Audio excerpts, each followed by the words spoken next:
Please do not think so deeply.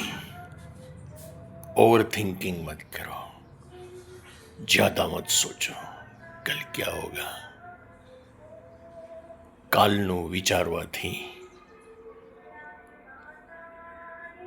કાલનું વિચારવાથી આજની શાંતિ જતી રહે છે.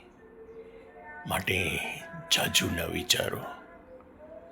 આજની શાંતિને માણવા માટે चिंता छोड़ो.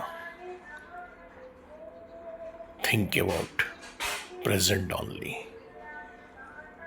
जो बीत गया वो तुम्हारे काम का नहीं, जो आने वाला है वो तुम्हारे हाथ में नहीं.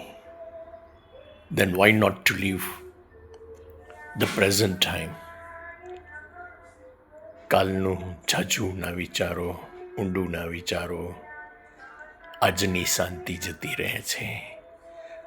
આજની ખુશી માટે, આજની શાંતિ માટે આજનું જ વિચારો.